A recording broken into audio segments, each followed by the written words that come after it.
Azərbaycan Həmkarlar İttifaqları Konfederasiyasının üzv təşkilatı Səhiyyə İşçiləri Həmkarlar İttifaqları Respublika Komitəsi tərəfindən üzvlərin sosial rifahının yüksəldilməsi, istirahətlərinin təşkili, sağlamlıqlarının qorunması istiqamətində ardıcıl və məqsədyönlü tədbirlər çərçivəsində bölgələrdə fəaliyyət göstərən Həmkarlar İttifaqları üzvləri üçün Səməd Vurğun adına Sağlamlıq və İstirahət Mərkəzində 2 günlük təlimatlanma və istirahət proqramı təşkil olunub. Proqram çərçivəsində ümumilikdə 80 nəfər səhiyyə işçisi iştirak edib. İştirakçılar arasında rayonlar üzrə şura sədrləri, ilk təşkilat sədrləri və fəal həmkar üzvlər yer alıblar. Tədbir zamanı iştirakçılar üçün istirahət və səmimi ünsiyyət mühiti yaradılmaqla yanaşı, AHİK-in fəaliyyətini əks etdirən film nümayiş etdirilib. Sonra e-AHİK elektron rəqəmsal platforması barədə təlim keçirilib. Biz bugün Səməd Vurğun adına İstirahət və Sağlamlıq Mərkəzində ekskursiya etdik. Burada bizim və eləcə də Həmkarlar İttifaqı üzvlərinin dincəlməsi üçün, istirahəti üçün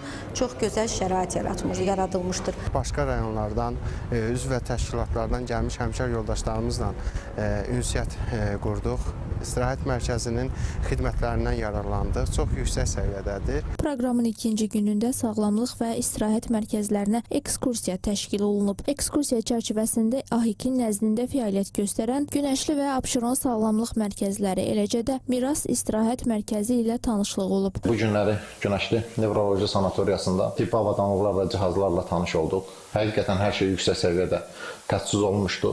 Çox gözəl bir mərkəzdəyik. İnsanın bir sağlamlığına xidmət edəcək gözəl bir şərait yaradılıb və bundan biz çox qürur duyduq. Düşünürəm ki, bu Həmkarlar İttifaqları üzvləri üçün çox faydalı bir prosedurlardır. Müalicə üçün müraciət edən Həmkarlar İttifaqları üzvlərinə bu cür müalicələrin aparıldığı haqqında biz də məlumat verəcəyik, öz bildiklərimizi paylaşacağıq Həmkarlar İttifaqı üzvləri ilə. Həyata keçirilən yenidən qurma işləri və müasir tibbi avadanlıqlarla aparılan tibbi prosedurlar barədə üzvlərə geniş məlumat verilib.